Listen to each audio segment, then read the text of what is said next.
श्री कृष्ण कन्हैया लाल की जय। श्री निजानंद स्वामी की जय।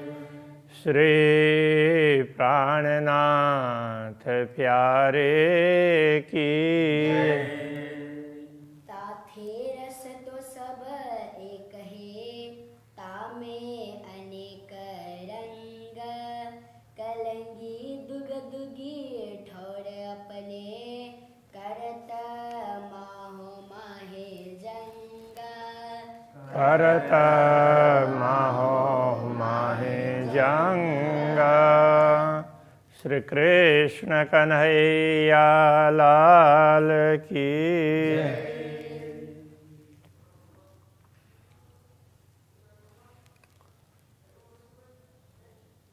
पूर्ण ब्रह्म परमात्मा श्री राज जी के स्वरूप का ही वर्णन निरंतर चल रहा है।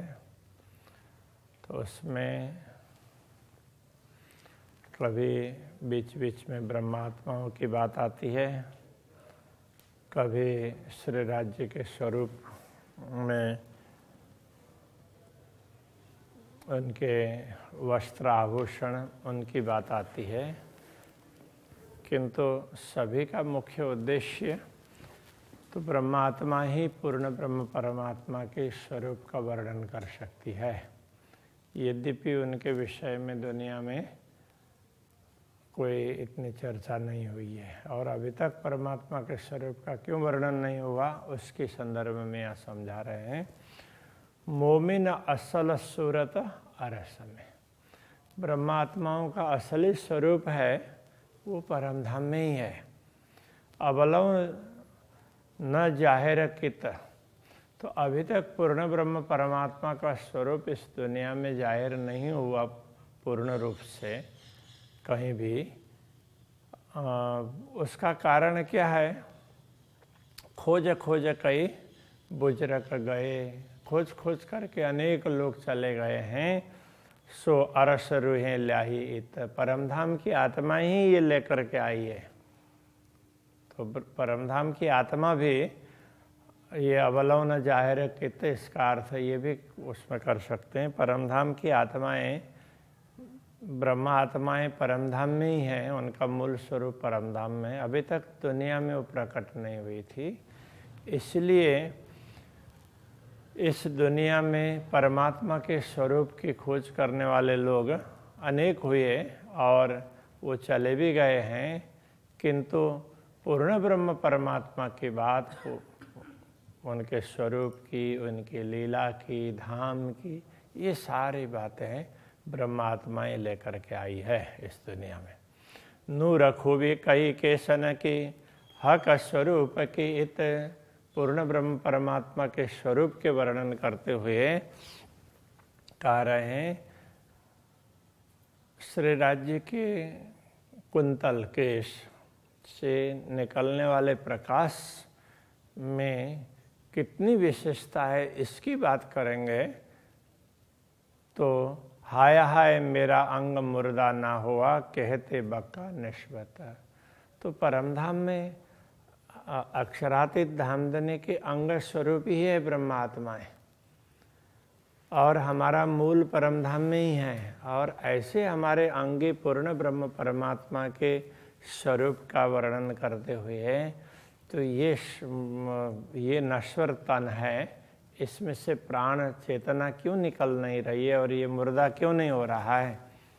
तो वो तो वर्णन ही नहीं हो सकता है अक्षरातीत का, तो फिर भी वर्णन करना पड़ रहा है। ये एक विरह की बात है, तो ये शैली विरहात्मक होती है। तो उसमें जो लोग बाह्य दृष्टि से देखेंगे वो बोलेंगे कि एक तरफ तो बोलते हैं कि ये बोला नहीं जाता है और दूसरे तरफ बताते भी जा रहे हैं।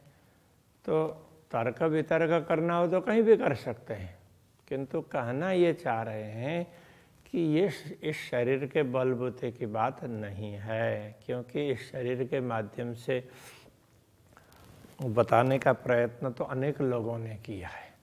अभी जो हो रहा है पूर्ण ब्रह्म परमात्मा का आदेश ये काम कर रहा है, तो इस नश्वर शरीर के द्वारा भी इसी आदेश ने ये सब कहलाया है। और ये आदेश ब्रह्मात्माओं के ऊपर आया है और ब्रह्मात्माओं के द्वारा ये सब हो रहा है।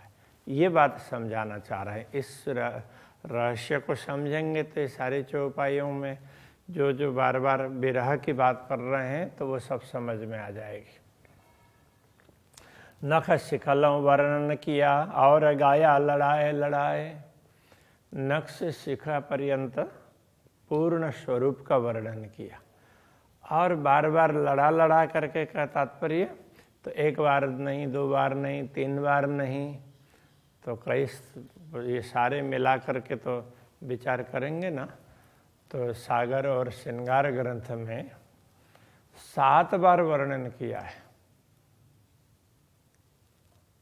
तो इसलिए वो कहते हैं जेति परिक्रमा निज धाम की 7 स्वरूप श्रीराज। तो अब वहाँ लोगों ने उसका अर्थ दूसरे प्रकार से कर दिया। सो सारे परनामिने वास्ते मोमिन के काज। तो ऐसा ये चौपाई। अब ये क्या किस प्रसंग में है कि ब्रह्मवाणी का अवतरण किस प्रकार हो रहा है उसकी बात कर रहे हैं। तो जेति परिक्रमा निज धाम की, जैसे रास यहाँ उतरा, प्रकाश यहाँ उतरा, कलश यहाँ षट्ऋतु कलश, इस तरह से सनंद यहाँ उतरा, ये यहाँ उतरा। तो पन्ना में क्या क्या किन किन ग्रंथों का अवतरण हुआ? तो परमधाम की परिक्रमा, जेति परिक्रमा निज धाम की 7 स्वरूप श्रीराज कहने से ये सागर और श्रृंगार, जिसमें दोनों में मिला करके देखते हैं तो 7 बार वर्णन किया है। इसलिए ये कह रहे हैं ये सब पन्ना में, ये वाणी पन्ना में उतरी है, तो ये ब्रह्मात्माओं के लिए ही उतरी है, ऐसा कह रहे हैं। अब उसका किसी ने ये कह दिया कि परमधाम के में परिक्रमा करते हैं वो या पन्ना में करेंगे तो सब कुछ हो जाएगा, तो फिर तो परमधाम की आवश्यकता ही नहीं पड़ी ना। तो वो ठीक है कि पन्ना बहुत बड़ा तीर्थ है तो उसके महत्व के लिए उसकी बात कोई कर दे, लेकिन परमधाम के साथ में परमधाम की बराबरी दुनिया की कोई भी वस्तु नहीं कर सकती है। तो दुनिया में दुनिया के हिसाब से कौन कौन किस प्रकार से श्रेष्ठ है वो चर्चा होती है। तो ये बार बार कह रहे हैं, कहने का तात्पर्य लड़ा करके गाया, तो इस प्रकार से बार बार कहा है तो ये समझना चाहिए। मोमिन चाहिए विरह सुनते तवै अरवा उड़ जाए। तो ब्रह्मात्माओं को तो अक्षरातीत धनी का विरह सुनते ही उनकी आत्मा तो तुरंत चली जानी चाहिए, तो फिर ये बार बार वर्णन क्यों हुआ? तो ये सब अक्षरातीत धाम धनी का आदेश करवा रहा है, ये समझना चाहिए। जो परात्म पहुँचे नहीं सो क्यों पहुँचे हक अंग को।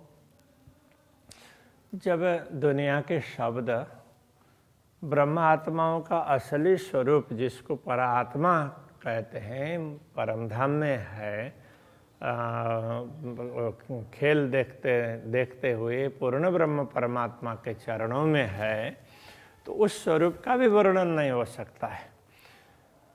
तो ये शब्द वहाँ तक उनको बताने के लिए भी पर्याप्त नहीं है, तो फिर क्यों पहुँचे अंग को? तो उनके भी अंगी पूर्ण ब्रह्म परमात्मा, तो उनके स्वरूप का वर्णन कैसे कर सकेंगे? आशिक और मासुक का कैसे तफावत है न हो? तो अब ब्रह्मात्माओं के स्वरूप का भी वर्णन नहीं हो सकता है, तो इसका कारण क्या है? तो कहते हैं कि ब्रह्मात्मा आशिक है और पूर्ण ब्रह्म परमात्मा मासुक है, और आशिक और मासुक दोनों एक ही अंग है, इसलिए उसमें उन दोनों में कोई अंतर नहीं है। जैसे पूर्ण ब्रह्म का वर्णन नहीं हो सकता, इसी प्रकार उनकी अंग स्वरूप अनुरागिणी आत्माओं का भी वर्णन नहीं हो सकता, ये कह रहे हैं। नाजुक शोभा की जो रूह के आवे नजर। तो पूर्ण ब्रह्म परमात्मा की शोभा कैसी? ये नाजुक कहने से कमजोर ऐसा नहीं है, तो बहुत ही कमनीय शोभा है।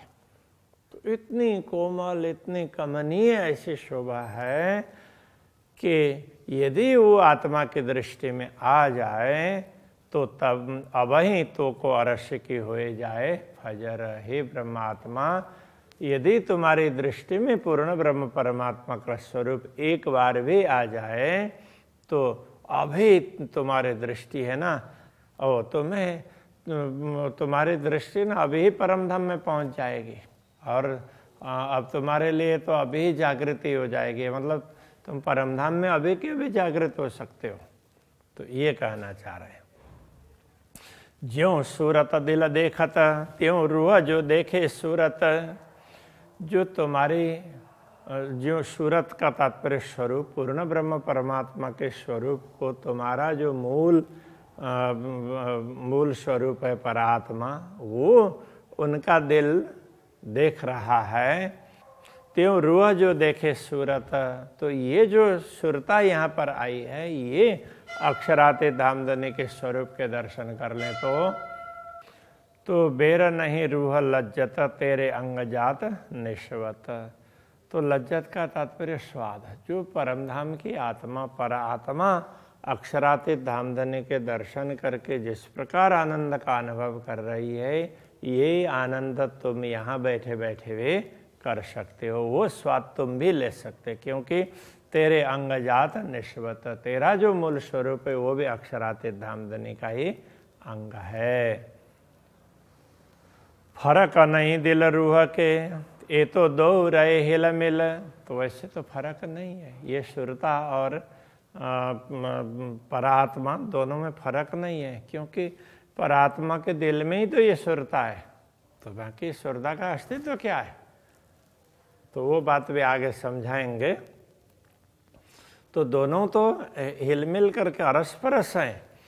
तो अरस में जो रूह है तो हक के कया अरस दिल, क्योंकि ये जो सुरता है इसका मूल तो परमधाम में ही है ना, इसलिए अक्षरातीत धामधनी ने तो दिल को, ब्रह्मात्माओं के दिल को परमधाम ऐसा कहा है।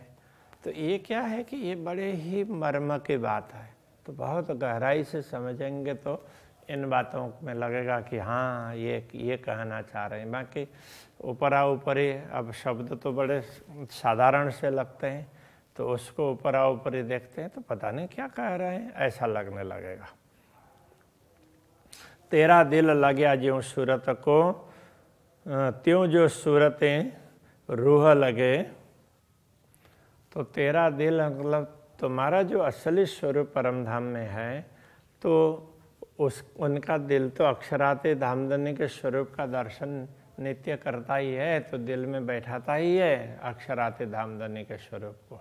वो कहीं भी हो ब्रह्मात्मा चलते फिरते, तो उनको कभी ऐसा लगता ही नहीं है कि वो राज्य से अतिरिक्त है। तो विश्राम भी करती है तो श्री राज्य के स्वरूप को हृदय में धारण करके विश्राम करती है, तो कभी अक्षराते धामधनी को अपने दिल से अलग समझती ही नहीं है। तो जब परमधाम की लीला में वर्णन आता है श्री राज्य और श्यामा जी तीसरी भौम में तो विश्राम करते हैं, तो ब्रह्मात्माएं अलग अलग स्थानों में परमधाम में जा कर के भिन्न भिन्न स्थानों में विचरण करती है, अलग अलग कार्य करती है, लीला करती है। तो उस समय क्या वो अकेले ही अनुभव करती है? कैसा नहीं होता। तो उस समय उनको लगता है कि श्री राज्य उनके साथ में ही जा रहे हैं, श्री राज्य के साथ में ही जाती है, वो अलग नहीं जाती। एक तरफ श्री राज्य विश्राम भी कर रहे हैं और दूसरी तरफ ब्रह्मात्माओं को लेकर के जा भी रहे हैं। तो ये परमधाम की बात है, ये दुनिया में इन रहस्यों को समझा नहीं जा सकता। इसलिए तेरा दिल लग्या ज्यों सूरत को, त्यों जो सूरतें रूह लगे। तुम्हारा जो स्वरूप, तुम्हारा दिल है परात्मा, वो अक्षरातीत धामधनी के सूरत स्वरूप, तो जैसे श्री राज्य के स्वरूप को हृदय में धारण करता है, तो उसी प्रकार ये जो तेरी रूह, ये जो दुनिया में आई हुई सुरता है, ये भी अक्षरातीत धामधनी के स्वरूप को हृदय में धारण कर लें तो अभी ले रूह लज्जता। तो इसी समय अभी उसको परमधाम का स्वाद मिलने लग जाएगा। एक पलक में जगे, उसको जागृत होने में तो एक ही पलक लग जाएगा, उससे ज़्यादा समय लगे नहीं जाएगा। इसलिए हम यहाँ बोलते हैं कि हम तो राज्य के स्वरूप को हृदय में धारण करते हैं। ये सब बोलने के लिए करते हैं। यथार्थ में जो आत्मा धारण करती है उसको जागृत होने में समय ही नहीं लगता है। तो ये कितने मर्म की बात है। किंतु शब्द बड़े ही सरल लगते हैं, तो ये सामान्य रूप से देखने पर इतने बड़े भाव को समझना बड़ा मुश्किल होता है। रूह तो तेरी दिल बीच में, तो कया दिल अरस। पहले कही हुई बात यहाँ पर और स्पष्ट कर रहे हैं। रूह तो तेरी दिल बीच में, जो जिसको तुम आत्मा कह रहे हो, ये जो परात्मा की मात्र सुरता है, ये परात्मा के दिल में ही है। तो कया दिल अरस, इसीलिए इस दिल को भी परम धाम कहा है, क्योंकि ये परम धाम के वो श्री राज्य के ब्रह्मात्माओं के दिल में ही ये सुरता है, और उनके दिल में राज्य भी है। इसलिए इस दिल को अरस कहा है। राज्य जहाँ होंगे तो वो परम धाम है। शहरग नजीक तो कहा, इसलिए कि प्राण नली से भी नजीक श्री राज्य है, पूर्ण ब्रह्म है। इसलिए कहा जो रूह दिला अरस परस, ये जो सुरता और परात्मा का हृदय है, दोनों कोई अंतर नहीं है। ये सुरता भी परात्मा के हृदय में ही है, इसलिए इस प्रकार की बात कही है। सूरत कहते हक के आगो रूह मोमिन, तो अक्षराते धामधनी के स्वरूप की बात यदि ब्रह्मात्माओं के सामने करते हैं तो हाय हाय रूह मुर्ग ना उड़िया। तो यहाँ मुर्गा कहने का मुर्गा नहीं है, ये पक्षी के लिए कह रहे हैं। ये आत्मा रूपी पक्षी इस शरीर को छोड़ करके उड़ क्यों नहीं जाता है, तो ये कह रहे हैं वर्णन करते अरसतन। तो परमधाम के स्वरूप का, परमधाम के अंग का वर्णन करते हुए कि ये आत्मा इस शरीर में क्यों टिक करके रह रही है। तो आगू अरवाह अरस के करी बातें हा कजुवान, परमधाम की आत्माओं के सामने अक्षरातीत धामधनी ने बातें की है। तो दुनिया दिखाने से पहले कई परिचर्चाएं की है। हाय हाय तन मेरा क्यों रया करते खिलवत बयान। तो उस खिलवत का, तो उस अंतरंग वार्ता का वर्णन करते हुए, तो ये शरीर किस प्रकार से टिका हुआ है, ये तो टिक ही नहीं सकता है, क्योंकि ये तो आत्मा ही देख सकती है, शरीर से इसका कोई मतलब ही नहीं है, ये कहना चाह रहे हैं। रूहें रहे अरश दरगाह में, तो दरगाह नूर जमाल, जो दरगाह नूर जमाल। तो ब्रह्मात्माएं कहाँ रहती है? दिव्य परम धाम में। और वो परम धाम किसका है? अक्षरातीत धामधनी का। तो एक करते बयान खिलवत का हाय हाय रूह रही के नहाल। और ऐसे परम धाम की अंतरंग बातें करते हुए कि ये आत्मा किस प्रकार इस शरीर में रह रही है, टिकी हुई है। फेर फेर महबूब देखिए लगे मीठड़ा मुख माशुक। तो अब ये भी बता रहे हैं और फिर वर्णन भी कर रहे हैं। तो कहने का तात्पर्य क्या है कि यद्यपि इस शरीर से, शरीर के माध्यम से इन अंगों का उपयोग करके परमधाम का वर्णन नहीं हो सकता, किंतु ये सब अक्षरातीत के आदेश के द्वारा हो रहा है। ये इस शरीर के बलबूते की बात नहीं है, ये समझा रहे हैं। तो फिर महबूब देखिए, इसलिए बार बार अक्षरातीत धामधनी के स्वरूप का दर्शन कर लो। लगे मीठड़ा मुख माशुक, श्री राज्य के मुखारविंद की शोभा देखेंगे तो बड़ी ही मधुर शोभा दिखाई देती है।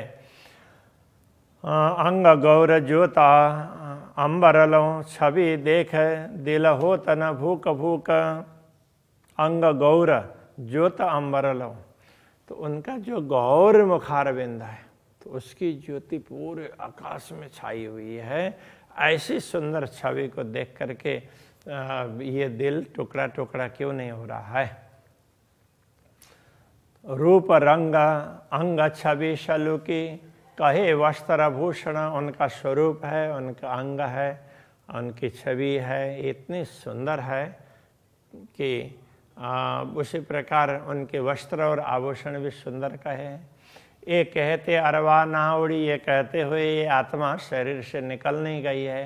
हाय हाय कैसी हुज्जत मोमिन।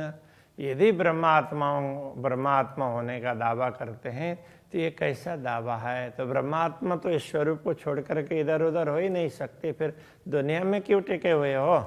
तो इस प्रकार से ये विरह की बात कर रहे हैं। तो तुम्हें अभी तक इस स्वरूप के दर्शन क्यों नहीं हो रहे हैं, ये दर्शन करने के लिए क्यों लालायित नहीं बने हो। तो ये कहना चाह रहे हैं। पाँव लीक कहते अरवा उड़े, क्यों वर्ण भी हक सूरत। तो श्री राज्य के चरण तल की रेखाएं, उनकी बात कहते हुए भी ये आत्मा तो इस शरीर में टिकती ही नहीं है, वो तो इसकी सुरता सीधा परमधाम में ही पहुंच जाती है।